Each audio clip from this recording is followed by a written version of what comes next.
तो आज का हमारा टॉपिक ऑफ डिस्कशन है द हार्ट। आउटलाइन इस लेक्चर की है कि इसमें हम हार्ट वॉल के बारे में पढ़ेंगे, हार्ट की सर्फेसिस के बारे में, हार्ट के बॉर्डर्स के बारे में, इसके चैम्बर्स ऑफ फाइब्रस स्केलेटन के बारे में, इसकी नर्व सप्लाई और इससे रिलेटेड जो वेसल्स या सर्कुलेशन है वो हम बाद में डिस्कस करेंगे नेक्स्ट सेशंस में। सबसे पहले बात करते हैं हार्ट वॉल की। तो हार्ट की वॉल को हम 3 डिफरेंट लेयर्स में डिवाइड कर सकते हैं, एंडोकार्डियम, एपिकार्डियम और मायोकार्डियम। इनके नाम से ही इनकी लोकेशन एविडेंट है। Endocardium is the inner most, myocardium is the middle one और इसमें सब मसल है, मायो स्टैंड्स फॉर मसल, और एपिकार्डियम जो है वो आउटर मोस्ट कवरिंग है। एंडोकार्डियम की बात करते हैं, इनर मोस्ट लेयर है और यही वो लेयर है जो कैविटीज को लाइन करती है और उसके अलावा हार्ट के वॉल्स को भी। स्ट्रक्चरली एंडोकार्डियम जो है इसके अंदर लूज कनेक्टिव टिश्यू है और सिंपल स्क्वेमस एपिथेलियम है। कंपोजिशन इसकी बिल्कुल वैसे है जैसे ब्लड वेसल्स के अंदर की लाइनिंग होती है, ठीक है। और उसके अलावा एंडोकार्डियम जो है वो कॉन्ट्रैक्शन को रेगुलेट करने में हेल्प करती है और हार्ट की डेवलपमेंट में रोल प्ले करती है। मायोकार्डियम की बात करें तो इसके अंदर कार्डियक मसल है जो कि इनवॉलेंट्री स्ट्राइएटेड मसल है। इनवॉलेंट्री का मतलब है हमारे कंट्रोल में नहीं है, ये ऑटोमेटिक है। स्ट्राइएटेड इसलिए कहती है इसमें स्ट्राइएशंस नहीं है, स्ट्रिपिंग है, सेपरेट मसल है ये, ठीक है। मायोकार्डियम ही हार्ट की कंट्रैक्शन के लिए रिस्पॉन्सिबल है। एपिकार्डियम हार्ट की आउटर मोस्ट लेयर है और ये विस्रल लेयर ऑफ पेरिकार्डियम जो हार्ट को बाहर से कवरिंग है उसका विस्रल पोर्शन बनाता है। इसमें कनेक्टिव टिश्यू और फैट और पेरिकार्डियल कैविटी में जो फ्लूइड होता है उसकी कुछ अमाउंट ये लेयर स्क्रीट करती है, ठीक है, विस्रल लेयर ऑफ पेरिकार्डियम। उसके अलावा एपिकार्डियम के बाहर की सरफेस पर सिंपल स्क्वेमस एपिथेलियल सेल्स मौजूद हैं, ठीक है। हिस्टोलॉजिकली देखा जाए तो स्क्वेमस सिंपल एपिथेलियम उसको कहते हैं जो सिंगल लेयर होती है, ठीक है। और उसके बाद स्क्वेमस वो है जिसमें स्क्वेयर लाइक सेल्स होती हैं, ठीक है। इस तरह करके इसकी आप माइक्रोस्कोप में देखें तो ये इसका कट सेक्शन आपको ऐसा नजर आएगा। इस पिक्चर में देखें तो inner most layer is endocardium, centre में मायोकार्डियम है, ये सारा कार्डियक मसल है, ठीक है। इससे बाहर जो पर्पल लेयर है ये एपिकार्डियम या विस्रल लेयर ऑफ सीरस पेरिकार्डियम है। दरमियान में पेरिकार्डियल कैविटी है जिसके अंदर सारा पेरिकार्डियल फ्लूइड है। उससे बाहर पेराइटल लेयर है सीरस पेरिकार्डियम की, ठीक है। एक पता ना एक फाइब्रस पेरिकार्डियम है, एक सीरस पेरिकार्डियम है। सीरस की फर्दर 2 लेयर्स हैं, पेराइटल और विस्रल। उसके बाद बाहर की तरफ टफेस्ट स्ट्रक्चर है जो कि फाइब्रस पेरिकार्डियम है, ठीक है। और यही वो स्ट्रक्चर है जो हार्ट की कंट्रैक्टिलिटी को लिमिट करता है क्योंकि ये नॉन डिस्टेंसिबल है, ये डिस्टेंड नहीं होता। हार्ट की सर्फेसिस की बात करते हैं तो हार्ट को डिफरेंट टेक्स्ट में इस तरह बताया जाता है कि एक ऐसा पिरामिड है जो गिर चुका है, ठीक है। यानी कि अगर जैसे इजिप्शियन पिरामिड की बात करें कि अगर वो पिरामिड इस तरह सिचुएटेड हैं और वो इस तरह करके गिर जाते हैं कि आगे की तरफ भी हो, 3D डायरेक्शन की बात करते हैं, ठीक है, आगे की तरफ भी हो, एंटीरियर साइड पर भी और इंफीरियर तरफ पॉइंट कर रहे हो, तो ऐसी ही कोई हार्ट की पिक्चर है, ठीक है। तो टिपिकल एनाटॉमिकल ओरिएंटेशन है इसकी थॉरिक्स के अंदर, उसमें हार्ट की 5 सरफेसेस हैं और डिफरेंट डिवीजन्स हैं जैसे एंटीरियर या स्टर्नोकोस्टल। स्टर्नोकोस्टल इसलिए कि ये साइड स्टर्नम और रिब्स या कोस्टल कार्टिलेजेस को फेस कर रही है। अब देखिए यहाँ पर कौन सी साइड है, ये राइट वेंट्रिकल है। पहले मैं हार्ट की एक वो पिक्चर बना दूँ जो हम जनरली बनाते हैं हार्ट को समझाने के लिए, ठीक है। हम इस तरह की पिक्चर बनाते होते हैं सिंपल, ऐसे करके डिवाइड कर देते हैं, बता देते हैं जी ये राइट एट्रियम है, ये राइट वेंट्रिकल है, ये लेफ्ट एट्रियम है, ये लेफ्ट वेंट्रिकल है। अब आप देखें कि ओरिएंटेशन इस तरह नहीं है। अब ये जो हिस्सा है ये आपका आगे आना चाहिए, ठीक है, एंटीरियर साइड पे ये मौजूद होना चाहिए, जैसे यहाँ है कि एंटीरियर साइड पे राइट वेंट्रिकल है और पोस्टीरियर साइड पे या बेस पे लेफ्ट एट्रियम, यानी इसके पीछे की साइड पे ये सा आना चाहिए। तो इससे आपको ओरिएंटेशन का अंदाज़ा होगा कि हार्ट थोड़ा सा उस डायरेक्शन में मुड़ा हुआ है, यानी कि ये उस तरह नहीं है। अगर हम देखें तो सामने की तरफ से अगर देखें तो हमें राइट वेंट्रिकल पहले नजर आती है, उसके पीछे लेफ्ट एट्रियम छुपी होगी एंटीरियर पोस्टीरियर करने के लिए, ठीक है। इंफीरियर डायफ्रेगमेटिक सरफेस जो है वो लेफ्ट और राइट वेंट्रिकल्स बनाती हैं, लेकिन उनकी भी बैक साइड, ठीक है, क्योंकि इस जगह के पीछे मौजूद है डायफ्राम, ये डायफ्राम पे हार्ट रेस्ट कर रहा होता है। उसके बाद इसकी राइट और लेफ्ट पल्मोनरी साइड्स हैं, यानी जो साइड लंग्स को फेस कर रही है। यहाँ पर आप देखते हैं इसका मतलब है कि यहाँ पर राइट लंग होना चाहिए और लेफ्ट लंग जो है वो इधर इस तरह की साइड फेस करता है। आप खुद देखेंगे इसकी क्या ओरिएंटेशन होगी कि जिसमें राइट वेंट्रिकल सामने आ जाए, लेफ्ट एट्रियम पीछे चली जाए। राइट एट्रियम जो है वो राइट लंग के साथ आप कह लें कि उस डायरेक्शन को फेस करे और लेफ्ट वेंट्रिकल जो है वो लेफ्ट लंग को फेस करे। होपफुली इस टाइम तक आपको ओरिएंटेशन का अंदाजा हो चुका होगा कि हम इसको कैसे प्लेस करेंगे। ठीक है, इस वाली पिक्चर से आपको सर्फेसिस क्लियर हो जाएंगी। जैसे बच्चों ये राइट पल्मोनरी सर्फेस है ना, वो राइट एट्रियम बनाता है। ठीक है, यानी कि राइट एट्रियम राइट लंग के साथ आ जाता है। लेफ्ट जो साइड है लेफ्ट पल्मोनरी सर्फेस वो लेफ्ट वेंट्रिकल बना रहा है, यानी कि हार्ट इस तरह सीधा नहीं है जैसे प्लेस है, इसकी डायरेक्शन थोड़ी सी यूं करके है। ठीक है, उसके बाद डायफ्रेगमेटिक सर्फेस की बात करते हैं। डायफ्रेगमेटिक वो सर्फेस है जो डायफ्राम के ऊपर रेस्ट कर रही है। ठीक है, अब देखिए ये इतनी बड़ी सर्फेस है, इसमें कौन कौन से स्ट्रक्चर्स आ जाते हैं। इसमें लेफ्ट वेंट्रिकल का भी पोर्शन है, इसमें राइट वेंट्रिकल का भी पोर्शन है। तो ये इस तरह, और इसकी इन दोनों की बैक साइड है। हम अभी इसको हार्ट को एंटीरियर साइड से देख रहे हैं। जो साइड डायफ्राम पे रेस्ट करेगी वो बेस या पोस्टीरियर साइड ज़्यादा है एज कम्पेयर टू एंटीरियर। इस वाली पिक्चर से आपको अंदाज़ा होगा कि एंटीरियर सरफेस किस तरह हार्ट के सामने, हार्ट किस तरह ओरिएंटेड है। अब देखिए ये एंटीरियर सरफेस मार्क है ना, तो इसमें देखिए कि सारी की सारी जो नज़र आ रही है ना, ये राइट वेंट्रिकल है आ रही है। ठीक है, ये ऊपर जो है ये छोटी सी राइट एट्रियम है, ये यहाँ लेबल भी लगा हुआ है। ठीक है, और देखिए कि इस राइट वेंट्रिकल से जो पार्टीशन है बैक साइड पर लेफ्ट वेंट्रिकल है। ठीक है, और ये ऊपर की साइड पे लेफ्ट एट्रियम है, तो वो पीछे की तरफ चली गई है। एंटीरियर सरफेस उन्होंने जिसमें येलो स्लिट से दिखाई हुई है, इसमें ज़्यादा हिस्सा राइट वेंट्रिकल का है। आप नीचे देखें डायफ्रेगमेटिक सरफेस शो की हुई है, तो डायफ्रेगमेटिक सरफेस में देखें कौन सा स्ट्रक्चर वहाँ पर है। वहाँ ये देखिए नीचे यही लेफ्ट वेंट्रिकल का पोर्शन है और राइट वेंट्रिकल का भी, ये नीचे से डायफ्राम पे रेस्ट कर रहा है। येलो शीट शो की हुई है ना, आप इसको समझें कि ये डायफ्राम है। ठीक है, इसके ऊपर हार्ट ऐसे प्लेस हुआ हुआ है। अच्छा, इस वाली पिक्चर से आपको फॉलन एपेक्स वाला कॉन्सेप्ट मज़ीद क्लियर हो जाएगा। आप पहले नीचे जो कोन टाइप पैरामिड मौजूद है उसको देखें, उसके बाद फिर हम इनकी कलर से डिटरमाइन करेंगे। आप देखेंगे पैरामिड है जो नीचे गिर चुका है, इसमें सबसे पहला कलर इन्होंने येलो शो किया है। ठीक है, देखिए ये येलो जो है ये इंटीरियर सरफेस है। हार्ट इस तरह पड़ा हुआ है कि ये वाली जो जगह है ना जिसको मैंने येलो से कलर किया और यहाँ ड्रमस्टिक भी लगी हुई है येलो सी, ये स्टर्नम और रिब्स के साथ साथ है। ठीक है, और अगर ऊपर वाली पिक्चर में देखें तो ये वाला स्ट्रक्चर है। ठीक है, इसको तो मैं ब्लू से लिखने लगी हूँ। और ये क्या बना रही है, ये राइट वेंट्रिकल है। हार्ट इस तरह प्लेस है, इसके आगे स्टर्नम है, ये मिड में है हार्ट के, मीडियास्टर्नम के। उसके बाद आप रेड कलर से देखिए, रेड कलर से जो शो किया हुआ है ये लेफ्ट पल्मोनरी साइड है, ये पूरे लेफ्ट लंग को फेस कर रही है ये वाली साइड।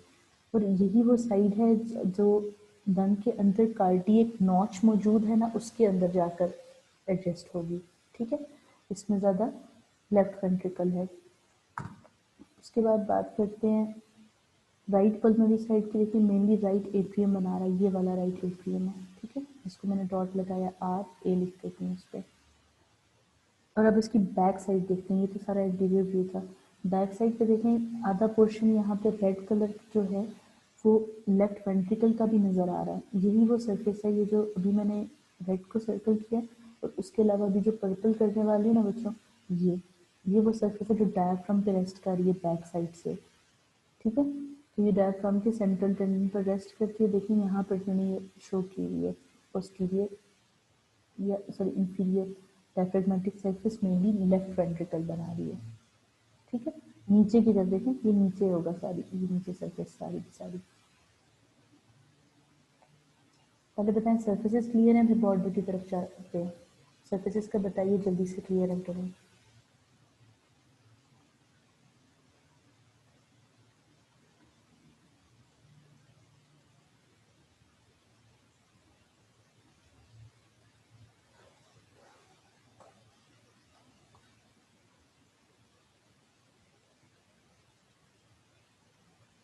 ठीक है, जल्दी से बताएं, कुछ रिपीट तो नहीं करना, फिर आगे चलें।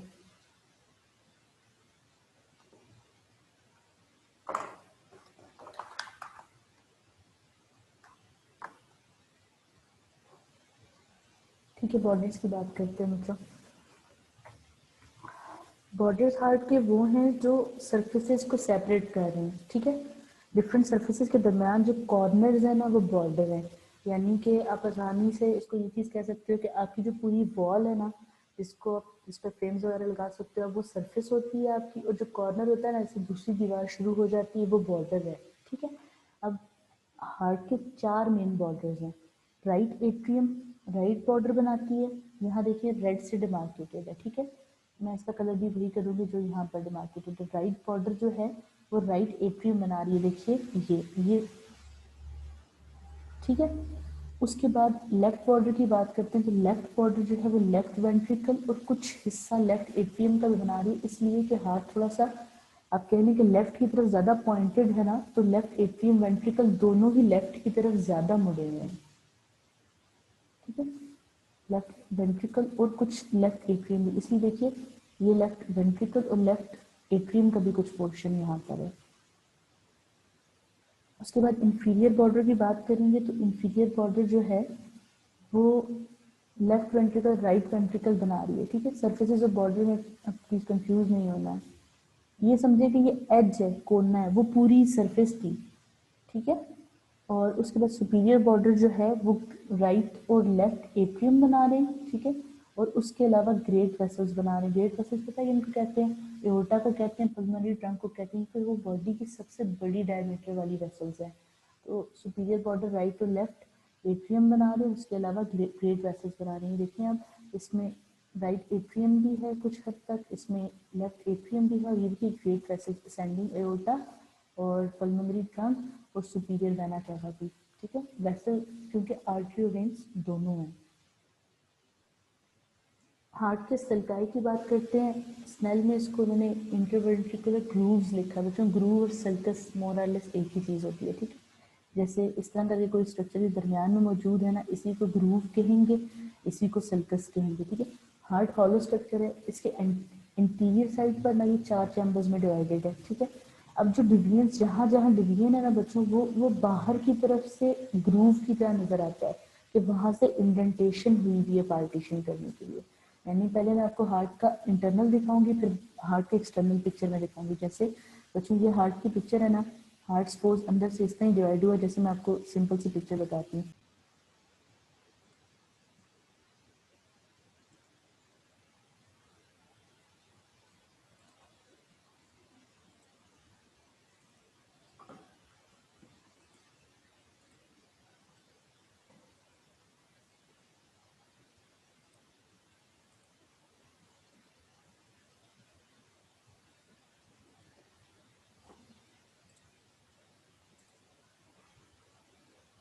ठीक है बच्चों, अगर अंदर की तरफ से ऐसा नजर आता है, तो बाहर से अगर आप इसको देखेंगे ना,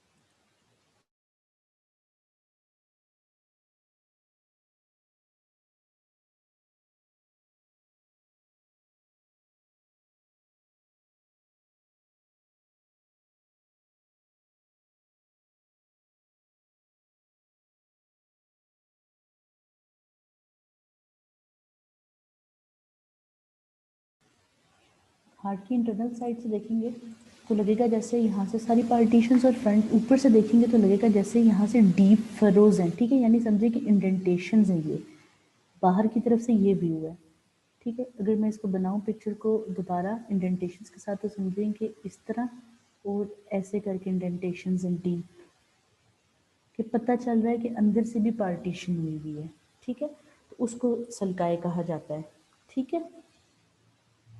अब 2 टाइप्स के मेन सल्कस हैं,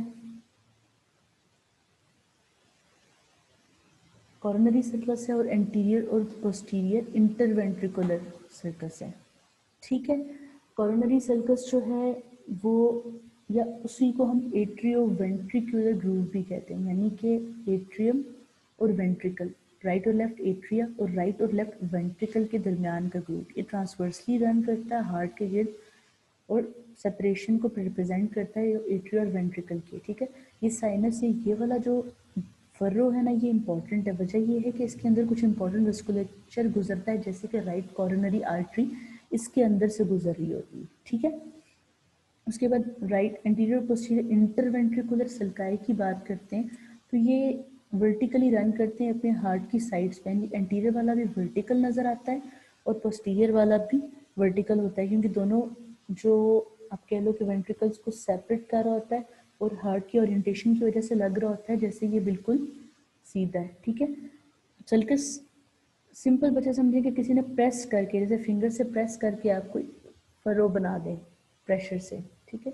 जैसे जहाँ मैं डॉट लगा रही हूँ ना, समझिए कि मैंने इसको फिंगर से प्रेस करके डीप बना दी है, ठीक है, ऐसे करके कि मैं ऊपर से देखूँ तो लगे कि मैंने फिंगर से प्रेस करके इसके अंदर जगह बनाई हुई है, ठीक है।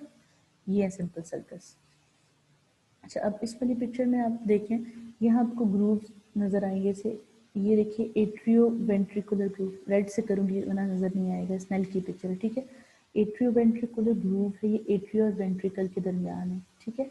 उसके बाद ये एंटीरियर इंटर वेंट्रिकुलर ग्रूव है, ये है। इसका ये मतलब है कि इस साइड पर राइट वेंट्रिकल है और इस साइड पर लेफ्ट वेंट्रिकल है। लेफ्ट वेंट्रिकल थोड़ा पीछे की तरफ ज़्यादा है, वैसे बड़ी है साइज में राइट से, लेकिन क्योंकि पीछे की तरफ ज़्यादा है तो पोस्टीरियर साइड पे ज़्यादा जगह ले रही होती है, ठीक है। इस तरह करके फरोज मौजूद हैं, सेपरेशंस मौजूद हैं। पेरिकार्डियल साइनसेस की बात करते हैं। पेरिकार्डियल साइनसेस जो है ना, वो उस तरह की एनाटमिकल साइनसेस नहीं होती, ठीक है। जैसे मतलब कि प्रॉपर स्पेसेस नहीं होती। ये सिंपल ये है कि जहाँ पर पेरिकार्डियम या आउटर कवरिंग फोल्ड हो रही होती है ना, वहाँ थोड़ी सी जगह बन जाती है, तो उसको साइनस कहते हैं। जैसे ऑब्लिक पेरिकार्डियल साइनस है, ये क्या, ये ब्लाइंड एंडिंग पाउच है, ये कहाँ है, हार्ट की पोस्टीरियर सरफेस पे। यानी जो पिक्चर अभी आपको स्क्रीन पर नज़र आ रही है ना, आप समझें कि ये पीछे कवर था और उसके अंदर से आपने हार्ट को बाहर निकाल लिया है, तो पेरिकार्डियम और हार्ट के दरमियान ये वाली जगह खाली रहती है, इसलिए इसको साइनस कहा हुआ है। इसके और इसके दरमियान में गैप है। जैसे आप कोई चीज़ थोड़ी हाइट पे करके बनाते हैं ना, ठीक है, जैसे आप उधर कबर्ड की बात करते हैं, ये फ्लोर होता है ना, इसके ऊपर कबर्ड थोड़ी सी ऊंची करके बनाते हैं ना, अगर आप सपोर्ट करके, और दरमियान में जगह बच जाती है। इसी तरह समझिए कि ये वाली जगह जो है ये पेरिकार्डियम है और ये जो है ना ये हार्ट है, ठीक है। विसल पेरिकार्डियम के साथ बी और एच लिखा है, विसल पेरिकार्डियम के साथ हार्ट है और ये पेराइटल पेरिकार्डियम है, ठीक है। इनके दरमियान में जो जगह बनी है उसको पेरिकार्डियल साइनस कहते हैं, बल्कि ये फाइब्रोसल्स के दरमियान, सॉरी, ठीक है, मतलब दो लेयर्स के दरमियान जगह मौजूद है, जैसे पेरिकार्डियम का फोल्ड बनता है उसके दरमियान ही जगह है। हार्ट के चैम्बर्स की बात करते हैं तो बच्चों 4 चैम्बर्स हैं हार्ट के, जिनमें 2 एट्रिया हैं और 2 वेंट्रिकल्स हैं। अब सारा सीक्वेंस क्या है? सीक्वेंस ये है ब्लड का कि पूरी बॉडी से ब्लड कलेक्ट करके लेफ्ट एट्रियम में आता है, सॉरी राइट एट्रियम में आता है, वहाँ से राइट वेंट्रिकल में जाता है, वहाँ से जो है फिर जाता है लंग्स में ऑक्सीजनेट होकर, फिर लेफ्ट एट्रियम में वापस आता है और वहाँ लेफ्ट एट्रियम से लेफ्ट वेंट्रिकल में, और फिर वहाँ से बॉडी में वापस पुश कर दिया जाता है, फिर पूरी बॉडी से सर्कुलेट करके वापस राइट एट्रियम में आता है। तो ये सारा ब्लड पंपिंग का सीक्वेंस है।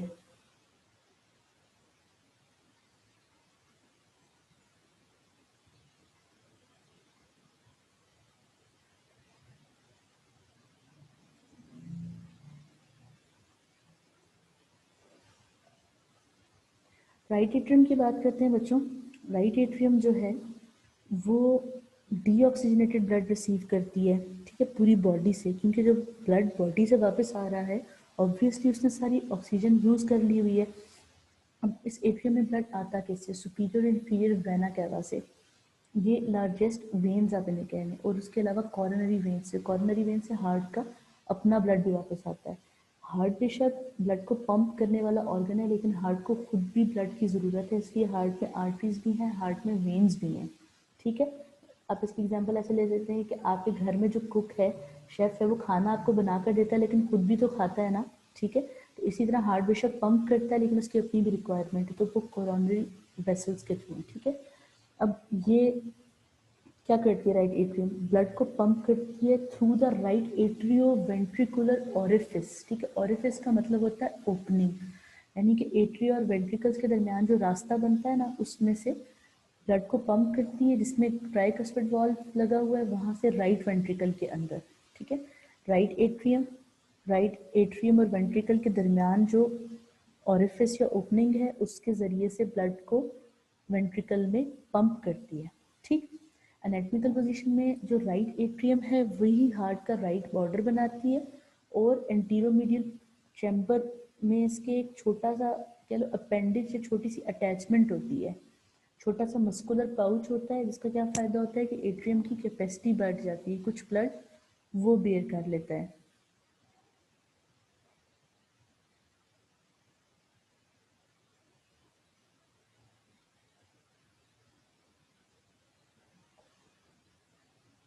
राइट एट्रियम में जो दो पार्ट्स हैं, एक इसकी मेन एक्टिविटी है, सॉरी मेन कैविटी है जिसको एट्रियम प्रॉपर कहते हैं, और छोटी सी आउट पाउचिंग है ऑरिकल, जैसे आपका ईयर का एक छोटा सा फ्लैश का पीस होता है ना जिसमें गर्ल्स जो हैं ये पेरिसिंग करवाती हैं, इसी तरह का समझे छोटा सा पाउच होता है, उससे क्या फ़ायदा होता है, कैपेसिटी बढ़ जाती है, ठीक है। एक वर्टिकल ग्रूव है यहाँ पर, उसी तरह फरो है जिसका नाम है सल्कस टर्मिनैलिस, ये उस जगह पर मौजूद है जहाँ पर हार्ट यानी कि राइट एट्रियम की प्रॉपर जो कैविटी है, एट्रियम प्रॉपर वो राइट ऑरिकल का जंक्शन है, ठीक। और बाहर की तरफ एक रिज मौजूद है जिसका नाम है क्रिस्टा टर्मिनालिस। ये सारी चीज़ें बच्चे अच्छा कैपेसिटी कैसे बढ़ती है ये मैं बताती हूँ। छोटा सा एट्रियम है ना, जैसे इसके साथ एक छोटी सी यहाँ जगह मौजूद है, अगर यहाँ ज़्यादा फिल हो गया है, नहीं पूरी आ रही, तो थोड़ा सा ब्लड यहाँ जाके चला जाएगा, इस तरह ये राइट ऑरिकल ऑरिकल जो है वो कैपेसिटी बढ़ा रहा होता है, ठीक है।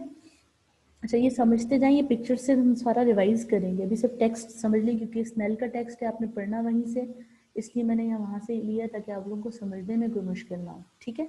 वर्टिकल ग्रूव एक है जिसका नाम है सल्कस टर्मिनैलिस, ये हार्ट के बाहर की तरफ रन करता है, जहाँ पे राइट एट्रियम और राइट ऑरिकल का जंक्शन है ना, यानी समझिए ये वाली जगह ऐसे करके, ठीक। इसी तरह का बिल्कुल मैचिंग रिज का मतलब है कि बाहर की तरफ सॉरी अंदर की तरफ जो है एक और रिज है, ऐसा रिज का क्या मतलब होता है, प्रोमिनेंट हिस्सा, जैसे बाहर की तरफ समझे कि फिंगर से प्रेस करके अगर सल्कस या फरो बनाई थी ना, तो अंदर उसकी रिज या प्रोमिनेंस नजर आएगी ना, उसको क्रिस्टा टर्मिनैलिस कहते हैं, ठीक है। सल्कस टर्मिनैलिस क्योंकि वो डीप है, और क्रिस्टा टर्मिनैलिस क्योंकि वो रिज है, ठीक है। क्रिस्टा जो है ना ये प्रॉपर बाउंड्री बनाता है एट्रियम प्रॉपर और ऑरिकल के दरमियान, यानी डिमार्केटिंग पॉइंट आपको पता है कि इससे एक साइड पर जो बड़ी कैविटी है वो एट्रियम प्रॉपर है और छोटी वाली ऑरिकल है, ठीक है। अच्छा एट्रियम प्रॉपर जो है वो स्मूथ वॉल्ड है, यानी इसकी वॉल बिल्कुल स्मूथ है, उसमें कोई भी अब कह लो कि ऊपर नीचे या अनबैलेंस्ड पोर्शन नहीं है, और ये एम्ब्रियोनिक साइनस वेनोसिस से बनता है, जब एम्ब्रियो में डिस्कस करेंगे फिर ये इंशाल्लाह रिकॉल करेंगे, ठीक है।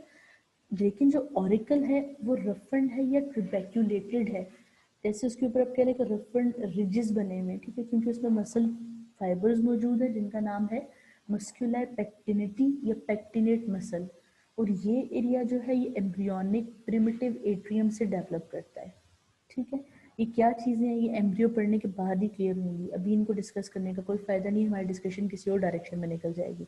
आपने जस्ट अभी इस वाली पूरी स्लाइड में से ये याद रखना है कि एट्रियम में दो पार्ट्स हैं, एक मेन कैविटी है जिसका नाम है एट्रियम प्रॉपर, और आउट पाउचिंग है ऑरिकल, इन दोनों के दरमियान प्रॉपर डिमार्केशन है जो बाहर से सल्कस की तरह अंदर से क्रिस्टा टर्मिनैलिस की तरह नजर आती है। जो प्रॉपर कैविटी है वो स्मूथ है, लेकिन जो ऑरिकल है वो रफन्ड है क्योंकि वहां पर मसल्स मौजूद हैं। अब इस वाली पिक्चर में देखें तो ये जो आपको कट सेक्शन शो किया हुआ है, तो ये सारा स्मूथ पोर्शन है, ठीक है। ये सारा पोर्शन क्या है, ये प्रॉपर कैविटी है सारी स्मूथ राइट एट्रियम की, और ये जो मसल लाइक स्ट्रक्चर है ना सारा, तो ये क्या चीज़ है, ये राइट ऑरिकल है। अब इसके अंदर ओपनिंग्स देखें क्या है, इसके अंदर आकर सुपीरियर वेना कैवा ओपन हो रही है, ये जो ऊपर हेड और अपर लिम्ब से ब्लड ला रही है इस कैविटी के अंदर, नीचे से ये इंफीरियर वेना कैवा है। इंफीरियर वेना कैवा वैसे साइज में बड़ी होती है, लेकिन क्योंकि लोकेशन में इंफीरियर है, क्योंकि ये बाकी बॉडी से ब्लड ला रही है, ठीक है, तो इसलिए इसको इंफीरियर वेना कैवा कहते हैं। तो इसके अंदर ये ब्लड लेकर आ रही है। अब देखिए ये पेक्टिनेट मसल्स हैं जो यहाँ पर मौजूद है, इसकी निस्बत आप देखें। अभी देखिए मैंने पहली बात आपको क्या कही थी कि क्रिस्टा टर्मिनलिस जो है वो डिमार्केशन पॉइंट है दोनों का। अब देखिए इससे जो प्रॉपर कैविटी है ना, प्रॉपर लिख रही हूँ, वो स्मूथ है, उसका टेक्सचर देखिए बिल्कुल क्लियर है, जबकि जहाँ एट्रियम ऑरिकल होना चाहिए ना, ऑरिकल से कनेक्शन का पोर्शन है, वहाँ सारे मसल्स हैं। अब आप खुद देखेंगे अगर आप उसको हाथ से फील करें तो आपके रफ मौजूद महसूस होगा ना, तो ये पेक्टिनेट मसल्स हैं सारे, इससे पता चलेगा ये ऑरिकल है। ठीक है, अब इम्पॉर्टेंट चीज़ ये है कि राइट एट्रियम के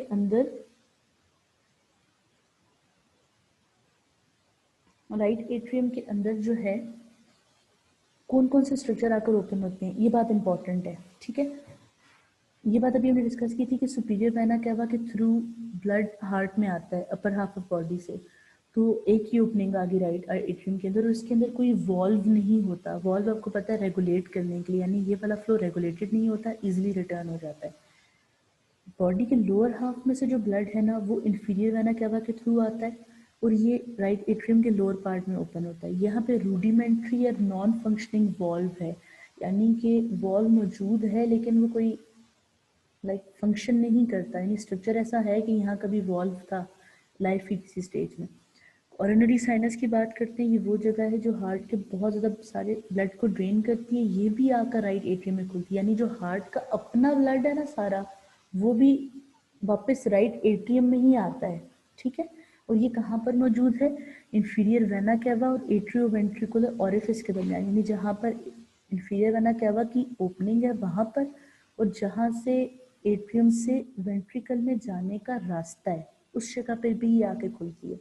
यानी एक तो सारी बॉडी से आने वाला blood superior vena cava inferior vena cava के थ्रू राइट एट्रियम में खुलता है, उसके अलावा हार्ट का अपना ब्लड भी आकर इधर ही आता है वापस कॉरोनरी साइनस के थ्रू, तो ये तीसरी ओपनिंग ये है। ठीक है, अब जो कॉरोनरी साइनस का वॉल है ये भी रूडिमेंट्री और नॉन फंक्शनल है। ठीक है, लेकिन मौजूद है गार्ड के तौर पर, जैसे आप कहने कि बूढ़ा सा गार्ड रख लो जो और कुछ कर नहीं सकता लेकिन कहने को मौजूद है। ठीक है, गार्ड का मतलब है कि मौजूद है, फंक्शन ऐसे वॉल्व वाला नहीं कर रहा, क्योंकि वॉल्व का काम होता है बैक फ्लो को रोकना या फ्लो को रेगुलेट करना, ऐसा कुछ नहीं कर रहा लेकिन मौजूद है ओपनिंग पर। अब जो राइट एट्रियो वेंट्रिकुलर वॉल्व है, यानी एट्रियो और वेंट्रिकल के दरमियान का वॉल्व, जिसको ट्राइकस्पिड वॉल्व भी कहते हैं, ये रेगुलेट करता है राइट एट्रियो वेंट्रिकुलर ऑरिफिस या ओपनिंग को।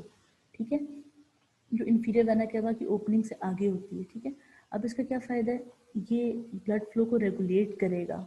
ठीक है, और इसका जब हम हार्ट की कंडक्शन फिजियोलॉजिकल एस्पेक्ट डिस्कस करेंगे उसमें हमें इसकी इंपॉर्टेंस समझ आएगी। ठीक है, और उसके अलावा कुछ छोटी छोटी वेन्स हैं हार्ट की, वो भी डायरेक्टली आकर राइट एट्रियम में खुलती हैं। ठीक है, अब इस वाली पिक्चर में थोड़ी सी चीज़ें दोबारा क्लियर हो जाएंगी। आप पहले यहाँ साइड से देखना शुरू करें, जो बच्चा रफ वाला पोर्शन है ना, समझेंगे ये मैंने यहाँ से कट किया है ना, दूसरे कलर से बना रही है, यहाँ से कट किया है राइट एट्रियम को और उठाकर साइड पर ले गई हूँ, फोल्ड करके दिखाया आपको। ठीक है, एक साइड जो रफ वाली है फोल्ड करके दिखाई है इसके ऊपर। ठीक है, अब आप यहाँ देखिए जो रेड से डिमार्केट कर रही हूँ ना, ये क्रिस्टा टर्मिनलिस है, इसके आगे आगे सारा स्मूथ पोर्शन है और रफ के ऊपर से मैंने कट करके आपको साइड पे कर दिया। अब इसके अंदर ओपनिंग देखें, सबसे पहली ओपनिंग का कलर जो है ना बच्चों में ग्रीन रखने वाली हूँ ताकि आपको समझ आ जाए। ठीक है, ये देखें ये सुपीरियर वेना कैवा यहाँ पे आके ओपन हो रहा है। अब नीचे देखिए ये इन्फीरियर वेना कैवा यहाँ पे आके ओपन हो रहा है, इस पर एक वॉल भी है। उसके अलावा देखिए छोटी सी ओपनिंग है ये वाली, ये कॉर्नरी साइनस है, ये हार्ट का अपना ब्लड वापस ला रही है। उसके बाद ये देखिए कि अब ये यहाँ से गुजरने का रास्ता है, ये ऑरिफिस है कि यहाँ से ये आप वेंट्रिकल में चले जाओगे। ठीक है, तो इनकी लोकेशन ये लिखी हुई है कि इंफीरियर वेना कैवा से देखें थोड़ा इंटीरियर मौजूद है ये वाला वॉल, ये वाला जो ये ऑरिफिस है, ये रास्ता है। उसके अलावा कुछ फीटल रेमिनेंट्स हैं, यानी कि फीटल लाइफ में ये स्ट्रक्चर्स मौजूद थे, अब नहीं है।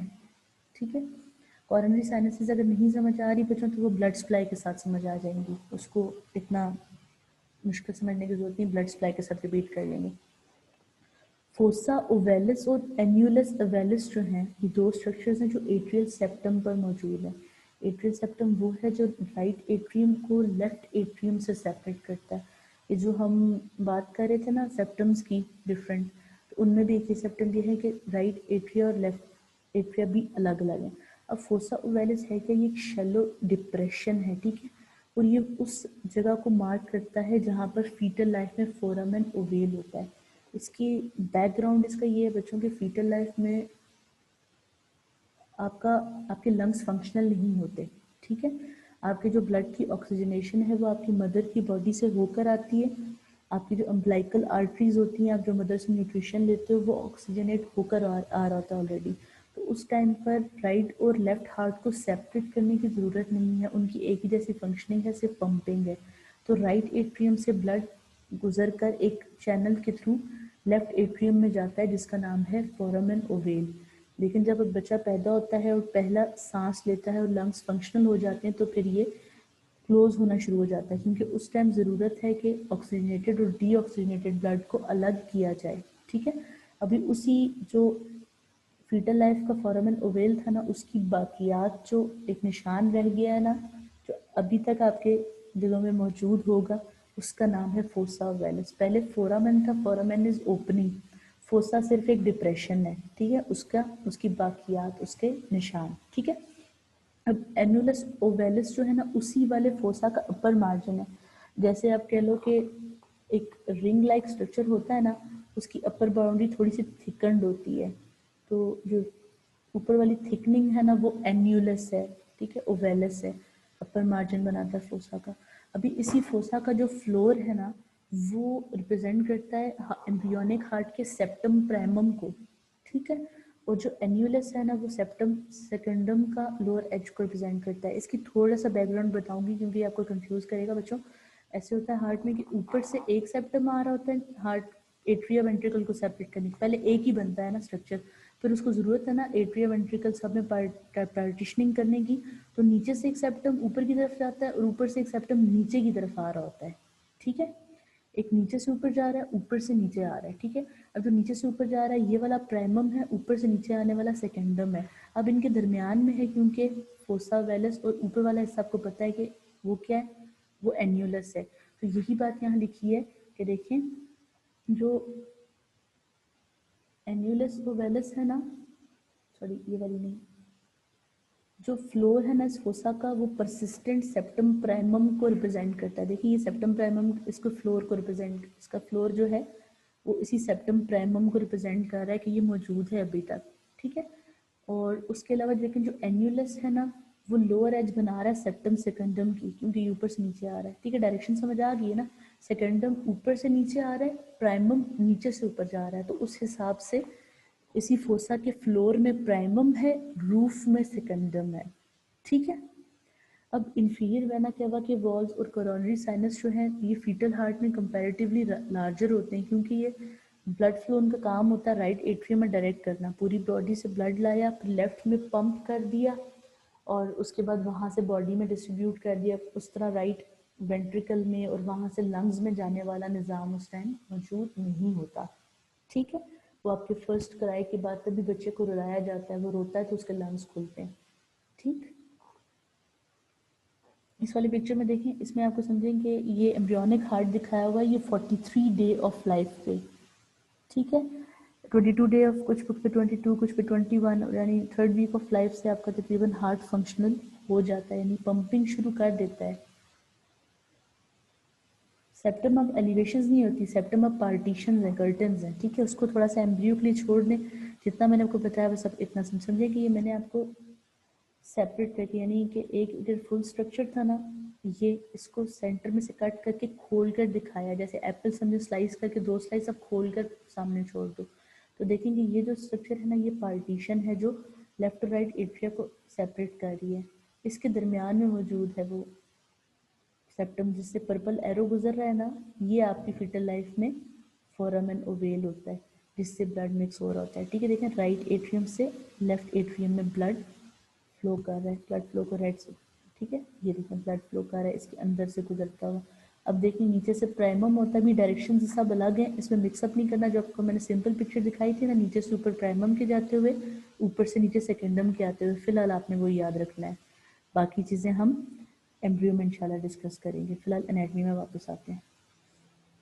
इंटर एट्रियल सेप्टम की बात करते हैं। इंटर एट्रियल सेप्टम जो है वो क्या है, वो सॉलिड मस्कुलर वॉल है लेफ्ट और राइट एट्रिया को सेपरेट करती है।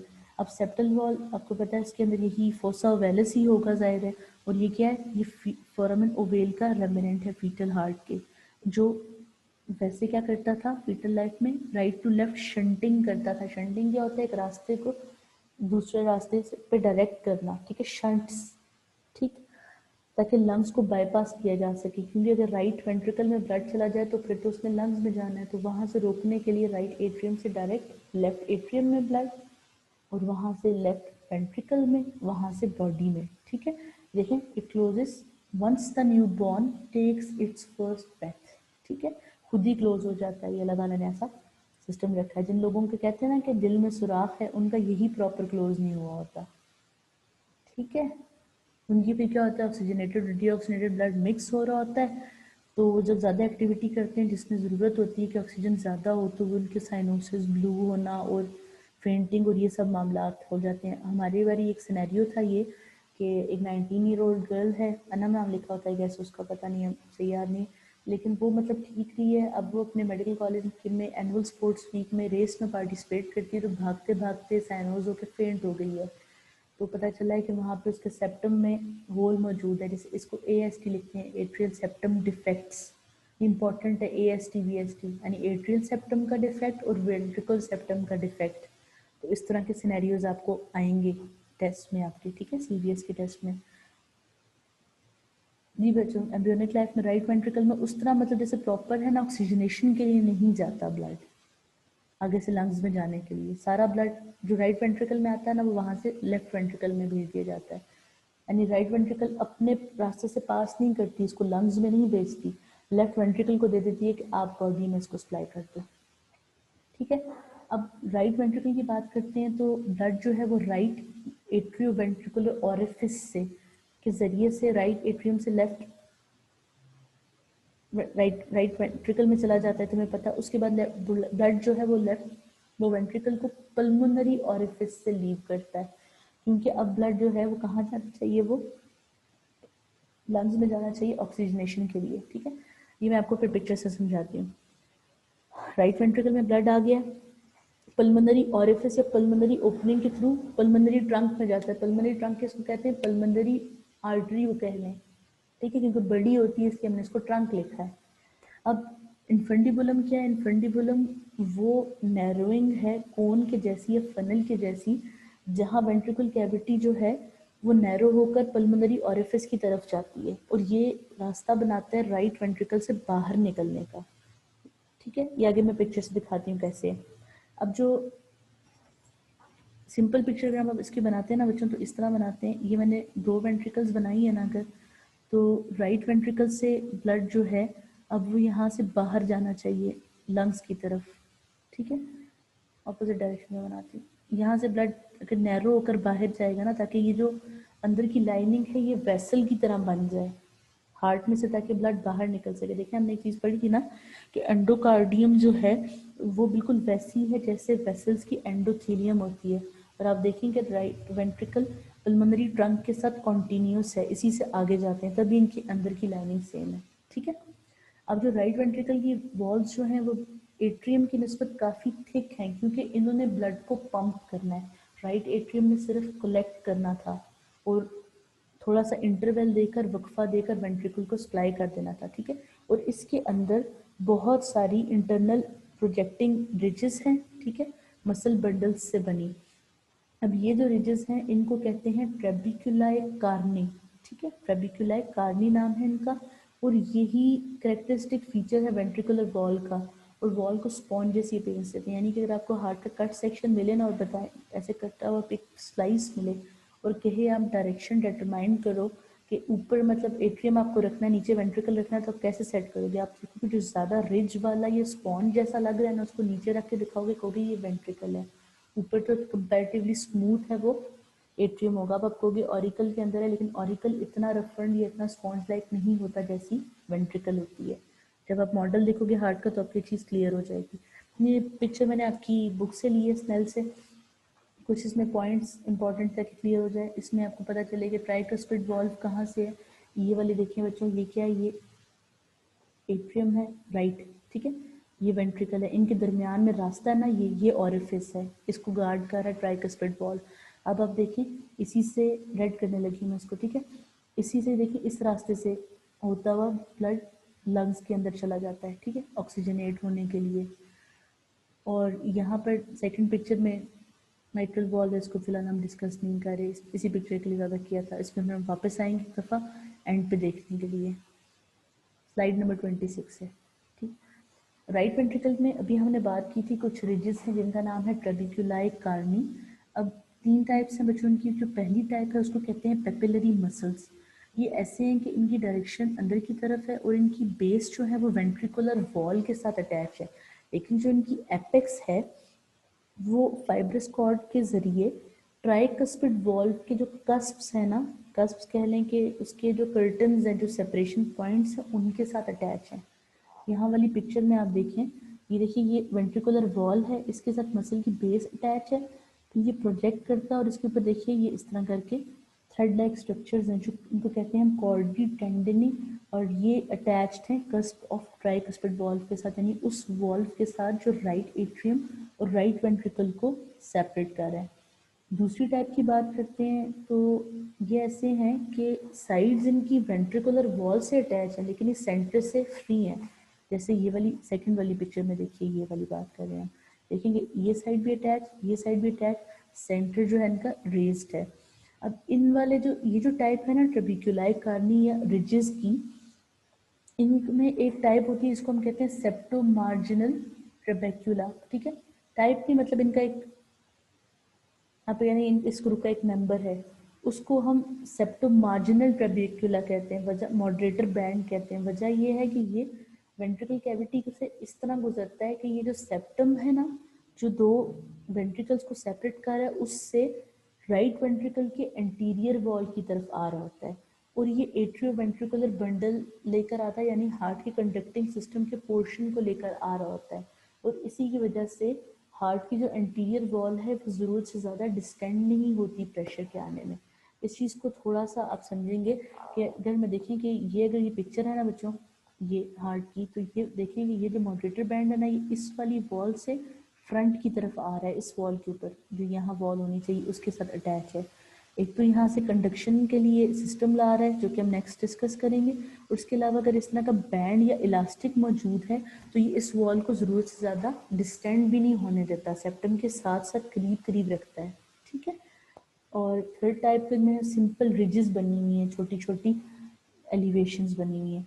अब नीचे जो पिक्चर है डार्क कलर में शो, ये देखिए इसमें दिखाया हुआ है, देखिए रिजेस जो कि प्रोमिनेंट रिजेस हैं। फिर ब्रिजेस, ब्रिजेस क्या है, रिजेस, ब्रिजेस और पेपिलरी मसल्स आसान करने के लिए, ठीक है। ब्रिजेस कौन से हैं, जो सेकंड टाइप है सेप्टो मार्जिनल ट्रेबेक्युला, ये मॉडरेटर बैंड है। ब्रिज इसलिए कि दो साइड अटैच है, एक साइड एलिवेटेड है, देखिए सस्पेंशन ब्रिज के जैसा है ये थोड़ा सा। और थर्ड टाइप में पेपिलरी मसल है, इस पिक्चर के हिसाब से बात कर रही हूँ, ठीक है। देखिए ये जो स्काई ब्लू शो किया हुआ एक वॉल्व के साथ कैसे अटैच है। ये एक इलस्ट्रेशन है इस सब की जो भी हमने डिस्कस किया है।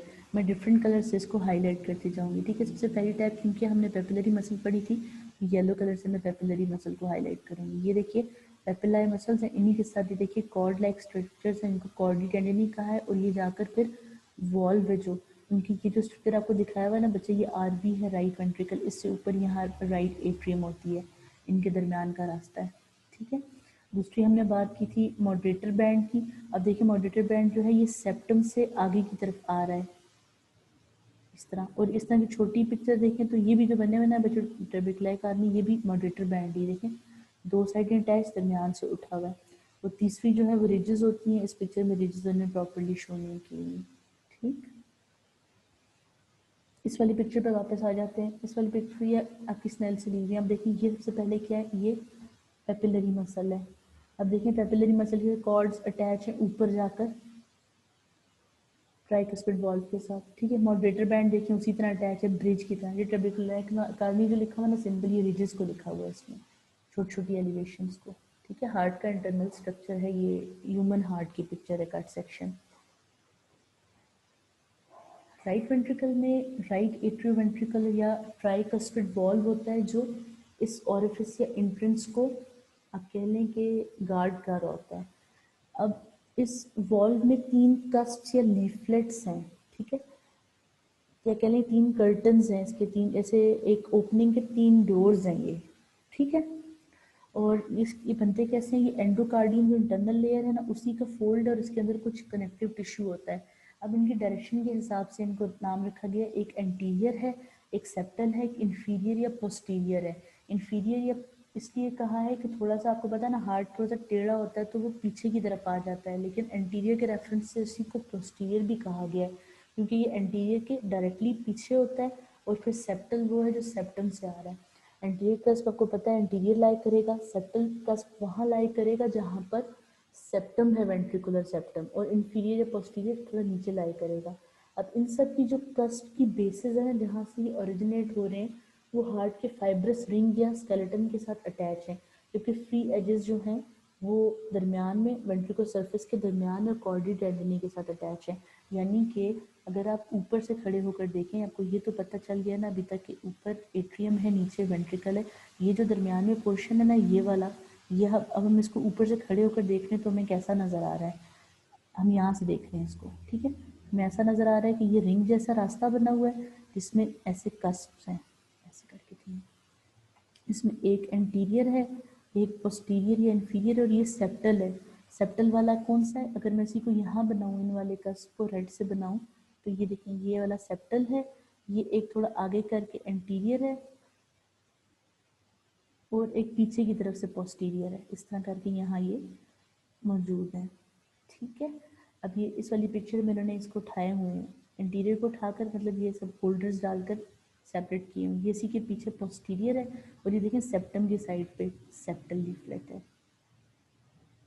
अच्छा, अब जो कॉर्डी टेंडनी है ना जिनकी बात हम करते ट्रेबिकुलाई कार्नी में, यही इन्हीं इन्हीं वाले कस्प्स को, इन्हीं वाले कर्टन्स को पेपिलरी मसल से अटैच करते हैं। नॉर्मली राइट वेंट्रिकल के 3 ही पेपिलरी मसल्स होते हैं कस्प के लिए, लेकिन कभी ज़्यादा भी होते हैं। अब जो वेंट्रिकल कॉन्ट्रैक्ट करती है, ये बात समझने की है, अब जो वेंट्रिकल कॉन्ट्रैक्ट करती है जो पेपिलरी मसल है वो भी कॉन्ट्रैक्ट करते हैं क्योंकि वो तो वेंट्रिकल के अंदर है, और वो कस्प को होल्ड करके रखते हैं कि वो वापस एट्रियम के अंदर ना चले जाएं, फोर्स ना हो जाए, ना ही उलट जाए बिल्कुल जब इंट्रावेंट्रिकुलर प्रेशर बढ़ता है, ठीक है।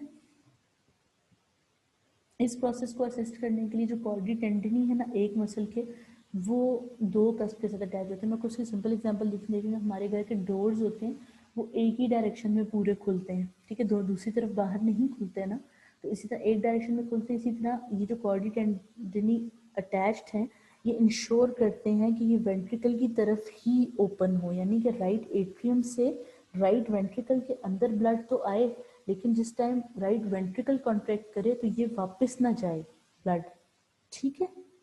अगर जिन लोगों में ये वॉल्व्स इनकॉम्पिटेंट होंगे ना तो उनमें क्या होगा कि जब राइट वेंट्रिकल कॉन्ट्रैक्ट करेगी तो ब्लड बैक फ्लो करके ऊपर जाना शुरू कर देगा डिफेक्ट में, तो फिर साउंड्स आती हैं जिनको मर्मर्स कहते हैं, हार्ट साउंड्स आती हैं, ठीक है। कहते हैं ना रिगर्जिटेशन का साउंड है, ट्राइकस्पिड रिगर्जिटेशन, और ये सब जब फिजियो में पढ़ोगे तो फिर ये डिस्कस भी कर लेंगे हम क्लिनिकल्स के साथ इंशाल्लाह। अच्छा, अब यहाँ से एक और एग्जिट पॉइंट भी था पल्मोनरी वॉल्व, वहाँ पर भी पल्मोनरी ऑरिफिस थी तो वहाँ पर एक वॉल्व मौजूद है जो पल्मोनरी ऑरिफिस को गार्ड कर रहा है। अब इसके जो कस्प्स हैं ना या इसके कर्टन्स हैं वो सेमी ल्यूनर हैं। सेमी ल्यूनर इसलिए कहते हैं कि हाफ मून जैसे हैं, ठीक है, क्रीसेंट जैसे, और ये भी एंडोकार्डियम में कुछ कनेक्टिव टिश्यू के साथ बने। अब जो इन कर्व्स या आप कह लो सेमी ल्यूनर कस्प हैं, इनकी साइड आर्टीरियल वॉल के साथ अटैच और ये इस तरह बना रहे हैं जैसे कप्स होते हैं, ठीक है। इनके माउथ जो है वो ऊपर की तरफ डायरेक्टेड है, यानी कि जो ओपनिंग है ना क्रीसेंट का जो बाउल जैसा एस्पेक्ट है वो ऊपर पल्मोनरी ट्रंक की तरफ डायरेक्टेड है, और नीचे वाली साइड जो है वो वेंट्रिकल, ठीक है। यहाँ पर वी वेंट्रिकल है, ऊपर पी है यानी पल्मोनरी ट्रंक है, ठीक है। इसके साथ कोई कॉर्डिक कोई पेपिलरी मसल्स नहीं अटैच, और ये कहाँ है, ये आर्टीरियल वॉल के साथ अटैच है, लेकिन यही प्रिवेंट करते हैं कि ये कस्ट खुद वेंट्रिकल के अंदर ना आ जाए। कैसे वो मैं बताती हूँ। 3 सेमिल्यूनर कस्प है, इसमें एंटीरियर है, राइट है और लेफ्ट है, ठीक है, लेफ्ट राइट और एंटीरियर, यानी कि एक ऐसे और एक आगे से है। अच्छा, अब जब वेंट्रिकुलर सिस्टली होती है यानी कि वेंट्रिकुलर कंट्रैक्शन होती है तो जो कस्प है वो क्योंकि आउटफ्लो करना है, हमने अभी यहाँ से ऊपर की तरफ जाना है, रश करना है, तो ये सारे इस तरह वॉल के साथ अटैच होते हैं पल्मोनरी ट्रंक के कि ब्लड आउट रश हो सके। यानी कि आप समझेंगे इसको इस तरह खोलें कि ये पिक्चर इस तरह हो जाए। अगर ये वॉल थी ना जिसके साथ ये मौजूद है तो ये इस तरह हो जाए, ये वाला कस उठ के इसके साथ अटैच हो जाए। जैसे पीछे आप किसी चीज़ को मूव करके जगह बनाते हैं थोड़ी गुजरने की, इसको उठा के आप इस दीवार के साथ लगा दें, इसको इसके साथ लगा दें, इसको इससे पिछली दीवार के साथ, ठीक है। लेकिन जब डायस्टली रिलैक्सेशन का टाइम होता है और ब्लड जो है वो हार्ट की तरफ फ्लो कर रहा होता है, तो अगर रिलैक्सेशन में ब्लड मानी यहाँ से एक दफ़ा गुजर जाने के बाद वापस आने की कोशिश करेगा ना, यहाँ से गुजर गया नॉर्मल वापस आने की कोशिश करेगा, तो ये जो पाउचेस बने हुए ना साइनसेस, ये इसको फिल्ड अप कर लेती हैं। क्योंकि इनकी डायरेक्शन ऐसी है ना, नीचे से तो फ्लैट थी, ये तो कुछ भी अकोमोडेट नहीं कर सकती थी, लेकिन ऊपर क्योंकि ये बाउल की जैसी है तो ब्लड इनमें भरना शुरू हो जाता है। जब ब्लड इनमें भरना शुरू हो जाता है तो ये डिस्टेंड होकर और बड़ी हो जाती है, जो दरमियान में जगह होती है उसको फिल अप कर लेते हैं। आप समझ रहे हैं ना?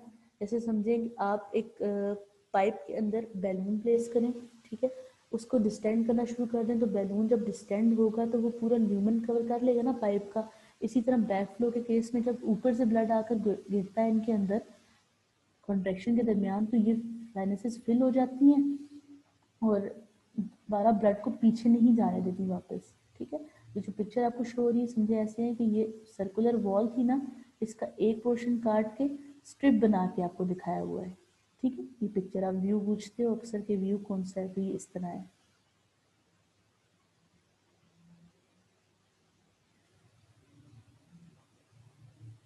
ठीक है।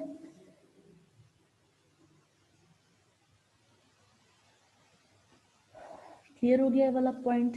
फिर आगे चलें कि किस तरह ये वाले जो वॉल्स हैं ये ब्लड को वापस नहीं आने देंगे, आगे की तरफ जाने देंगे, वापस नहीं आने देंगे। देखो एक चीज़ देखना इजी, ट्राइकस्पिड वॉल्व जो है ना उसमें पेपिलरी मसल मौजूद थे कि वो उनको वापस ना जाने दें जिस टाइम राइट वेंट्रिकल कॉन्ट्रैक्ट करे। लेकिन ये चीज़ क्योंकि पल्मोनरी ट्रंक वाली साइड पे नहीं थी तो वहाँ पर ये साइनसेस ही मौजूद हैं, ये वापस आने वाले ब्लड को कॉमुलेट करके खुद डिस्टेंड होके ल्यूमिनी क्लोज कर देती हैं, तो किसी पेपिलरी मसल या कॉर्डी टेंडनिंग की यहाँ ज़रूरत नहीं है, ठीक। सिंपल सी बात है यहाँ पे। इस वाली पिक्चर में आपको थोड़ा सा दोबारा एक दफ़ा पिक्चर से क्लियर हो जाएगा कि कैसे कस्प को उसने खींच के रखा है या सारा क्या प्रोसेस है, देखते जाइए। ये देखिए बच्चों, ये एट्रियम है ना, ये वेंट्रिकल है, ये देखिए ये ऑरिफिस है, ये देखिए कैसे ये सारे कस्प्स जो हैं, ये एंटीरियर कस्प किस तरह पेपिलरी मसल के साथ अटैच है, ये इसको उसने खींच के रखता है ना, यानी कि यहाँ से रास्ता अलाउ करता है इस तरह जाने का, लेकिन यहाँ से ये इसको वापस नहीं जाने देता ऊपर की तरफ, क्योंकि वेंट्रिकल पे मतलब इनको रिलीज करती है ताकि ये वापस का क्लोज हो जाए। इसी तरह यहाँ पे देखें, ये देखिए ये डिस्टेंडेड शो हुआ हुआ है, ये भी डिस्टेंड होकर इतनी बड़ी हो जाती हैं कि ये जगह ही नहीं देती कि ब्लड जो बाहर एक दफ़ा चला गया था वो वापस आएगा तो इन पाउचेस में कॉमुलेट हो जाएगा।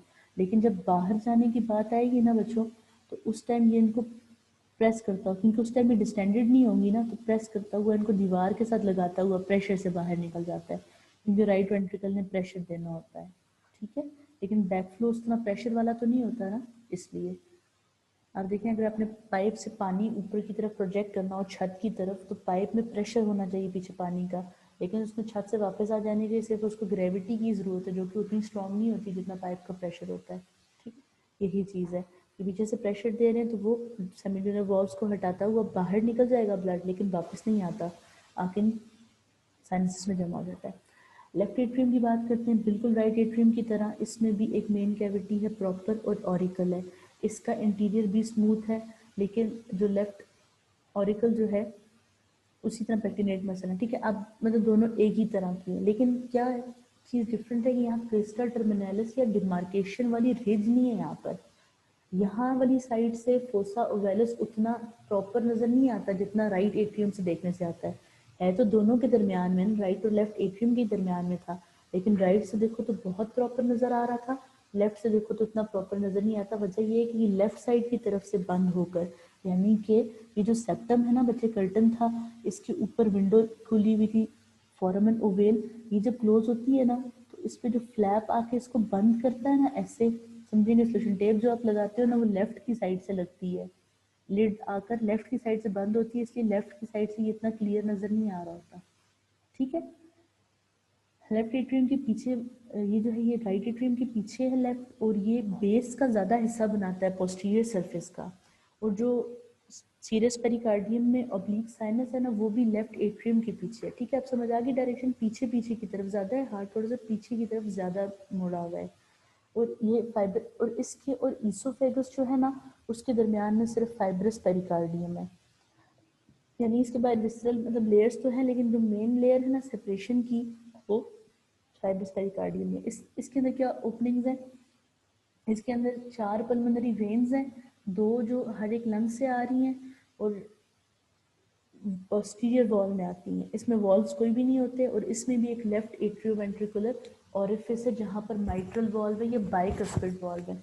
दूसरे वॉल्व के 3 कस्प थे, इसके ट्राइकस्पिड था, इसके 2 कस्प हैं, इसलिए ये बाइकस्पिड है, और इसी को हम माइट्रल वॉल्व भी कहते हैं। ठीक है,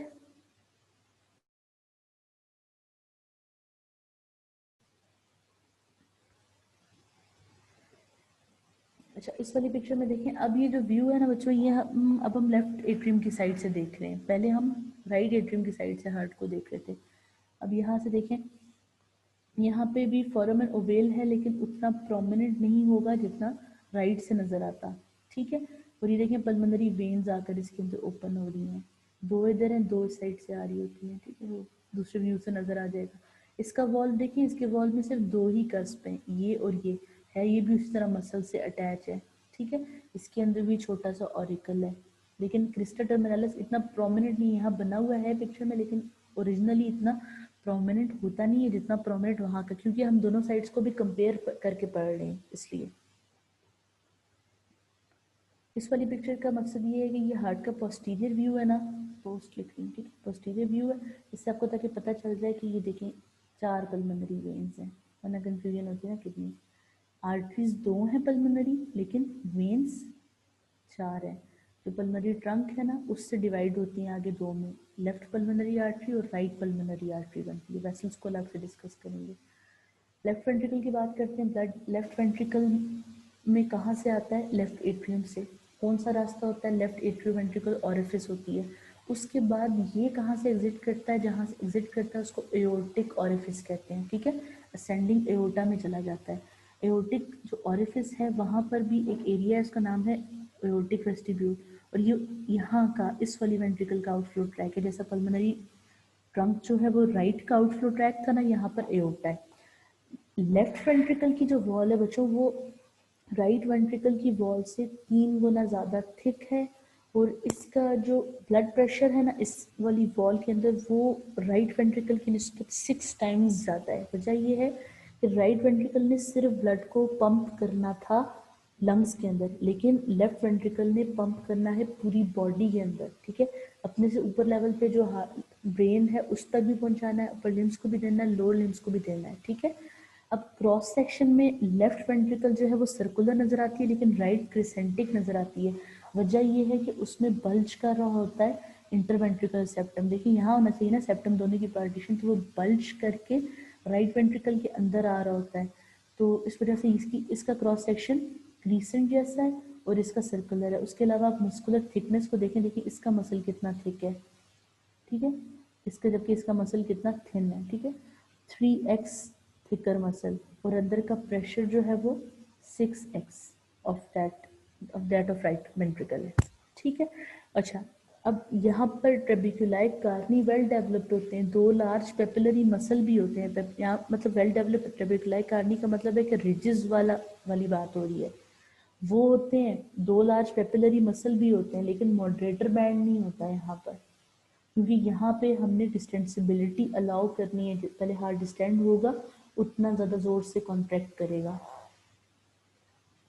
जो लेफ्ट एट्रियोवेंट्रिकुलर या माइट्रल वॉल्व है वो उसकी ऑरिफिस को गाइड करता है। 2 कस्प हैं, बिल्कुल वैसे जैसे राइट के 3 थे ना, वैसे 2।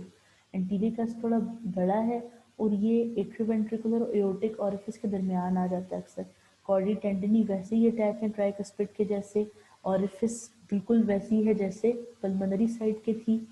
ठीक है, अब यहाँ पे जो एओर्टिक वाली ऑरिफिस है ना बच्चों, एओर्टिक वाली जो ऑरिफिस है उसमें 3 कस्प हैं।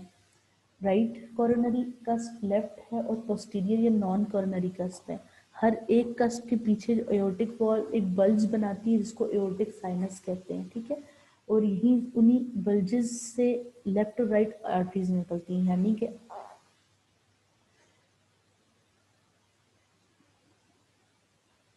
जहाँ से एओर्टा, आसान वाली पिक्चर, रफ इजी पिक्चर दिखा देती हूँ। एलवी है ना, लेफ्ट वेंट्रिकल, इसमें से जहाँ एओर्टा निकल रहा है ना, वहीं पर जहाँ कस्प है ना, इसके 3 सेपरेट पॉइंट, वहीं पर बल्जेस, और वहीं से वो वेसल्स निकल जाएंगी जिन्होंने हार्ट को सप्लाई करना है, ठीक है। यानी कि इसने सेंडिंग एओर्टा ने जाना था ना आगे, पहले इसने वो आर्टरीज यहाँ से ओरिजिनेट कर ली हैं जिन्होंने हार्ट को खुद सप्लाई करना है, ठीक है। यानी कि आपका कुक जो है वो आपको खाना सर्व करने से पहले खुद खा ले, ये एग्जांपल है इसकी। अब इस वाली पिक्चर में देखिए तो आपको ज़्यादा क्लियर हो जाएगा। पहले ये वाली देखते हैं जो हमारे लेफ्ट साइड पर है, पोस्टीरियर पेपिलरी मसल है, ठीक है, और इंटीरियर पेपिलरी मसल है। ये दरमियान में क्या है, माइट्रल वॉल्व, ठीक है। ये इनफ्लो पोर्शन है जो यहाँ से ब्लड रिसीव कर रहा है। अब यहाँ वाली दूसरी वाली पिक्चर में देखें सारे वॉल्स के कट सेक्शंस दिखाए हुए। अभी देखिए ये क्या है, ये आरवी है, राइट वेंट्रिकल, ठीक है। और ये क्या है, ये लेफ्ट वेंट्रिकल है। इनके वॉल्स की शेप देखिए, बायोलॉजिकल वॉल्स वो हैं जो प्रॉपर स्ट्रक्चरली मौजूद हैं, और मैकेनिकल वो हैं जो as a function as a valve करते हैं। मतलब उनका स्ट्रक्चर प्रॉपरली डेवलप नहीं है वॉल्व की तरह, लेकिन फंक्शन उनका वॉल्व के जैसा ही है, ठीक है। अब देखेंगे क्या सारा रास्ता है ब्लड फ्लो का, वो मैं रेड से बनाऊंगी। ये आ रहा है सुपीरियर वेना कैवा से ब्लड, ठीक है, एट्रियम के अंदर, और फिर यहाँ से आ रहा होता है इंफीरियर वेना कैवा से, यहाँ से ब्लड जाता है राइट वेंट्रिकल के अंदर, राइट वेंट्रिकल से पल्मोनरी ट्रंक से होता हुआ जाता है लंग्स के अंदर, एल लिखूंगी सर्कल लगाकर, ठीक है, ऑक्सीजनेट होने, वहाँ से ब्लड ऑक्सीजनेट होकर इन वाली पल्मोनरी वेन्स के थ्रू वापस आता है लेफ्ट एट्रियम में, वहाँ से लेफ्ट वेंट्रिकल में, वहाँ से प्रेशर जनरेट होकर लेफ्ट एट्रियम के थ्रू सारी बॉडी में जाकर डिस्ट्रीब्यूट होता है, ठीक है। बॉडी बी लिख दी, बॉडी पूरा लिख देते हैं, ठीक है। ये सारा पैटर्न है ब्लड फ्लो का। ऊपर से देखेंगे फकट सेक्शन के आप समझिए कि आप खुद खड़े हैं राइट एट्रियम के अंदर, और आप देख रहे हैं कि कैसा रास्ता है राइट वेंट्रिकल में जाने का। तो आपको ट्राइकस्पिड वॉल्व ऐसा नज़र आएगा 3 कस्प वाला, और आपको बाइकस्पिड वॉल्व ऐसा स्लिट के जैसा नज़र आएगा 2 कस्प वाला, ठीक है।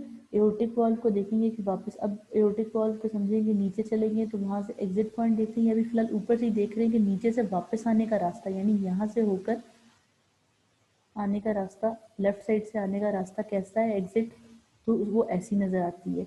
इसी तरह राइट साइड से नीचे से होकर आने का रास्ता बाहर निकलने का ऊपर से ऐसा नज़र आता है, ठीक है। इसलिए ब्लड यहाँ से बाहर तो निकल जाता है लेकिन वापस जाते हुए यहाँ पर इस तरह जमा हो जाता है, तो ये बंद हो जाते हैं।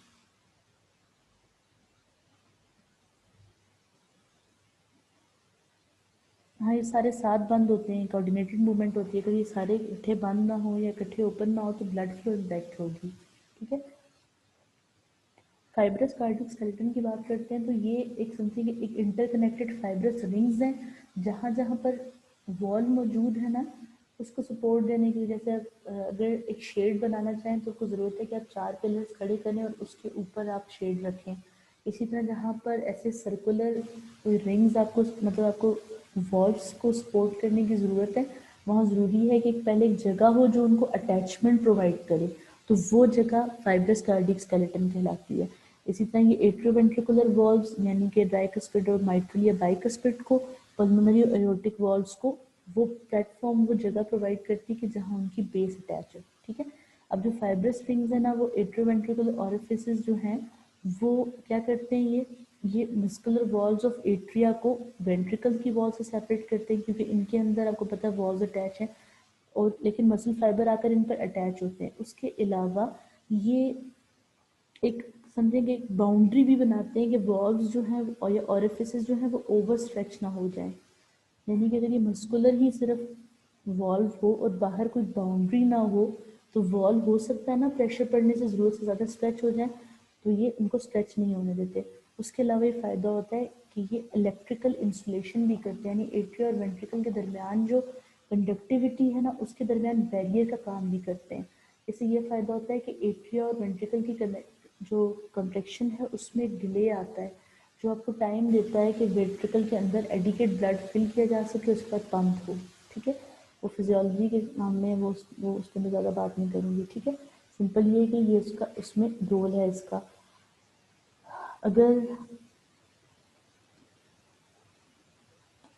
अच्छा, इसी की वजह से जो एक कंडक्शन जनरेट होती है ना साइनोवियल नोड से, इस फाइब्रस कार्डियक स्केलेटन की वजह से वो डायरेक्टली वेंट्रिकल में नहीं जाती, कुछ सेकंड्स के डिले के बाद जाती है, फिलिंग का टाइम मिल जाता है, ठीक है। ओवरऑल ये फ़ायदा है इसका कि एट्रिया और वेंट्रिकल को सेपरेट हार्ट्स के तौर पर ये चलाती है, ठीक है, सेपरेट काम करती है। ये देखिए इसमें जो रिंग्स है ना, ये सारे ये बाहर की तरफ रिंग लाइक स्ट्रक्चर्स हैं, ये भी रिंग्स सारे, ये फाइब्रस स्केलेटन है, इसके अंदर सारा फिर अटैचमेंट है सारा ये मटेरियल, ठीक है। That's all for today. अच्छा, एक बात और मैं बता दूं आप लोगों को, डॉक्टर अयूब का क्वेश्चन होता है कि बॉडी में कितने हार्ट होते हैं, तो आप एक ही बताओगे, ऑब्वियसली हमेशा से यही पढ़ते आए हो, फिर कहते नहीं मैं कहता हूँ दो है, तो आप कैसे जस्टिफाई करोगे। तो एनेटमिकली एक ही हार्ट है क्योंकि मस्कुलर ऑर्गन एक है, लेकिन फिजियोलॉजिकली दो हार्ट है क्योंकि राइट हार्ट और लेफ्ट हार्ट अलग अलग फंक्शन कर रहे होते हैं। लेफ्ट वाला जो पूछ चुके हैं एग्जाम में, दोबारा पूछेंगे उनके, वही टिपिकल, ठीक है। और लंग को एक कहते हैं सर, इसलिए कहते हैं क्योंकि लंग्स एक ही, दो है हमेशा लेकिन काम एक ही कर रहे हैं, ठीक है। यानी देखें इसका मतलब है कितने सालों में सर के क्वेश्चन नहीं बदले। मैं थर्ड बैच से थी तभी ये क्वेश्चन थे, आप लोग 9th बैच में क्वेश्चन यही है, तो इसका मतलब है बातें सारी इंपॉर्टेंट वही है जो मैंने आपको भी बता दी है। पढ़ कर तो मुझे बताइए कि आपको कितना समझ आया। क्वेश्चंस पूछें।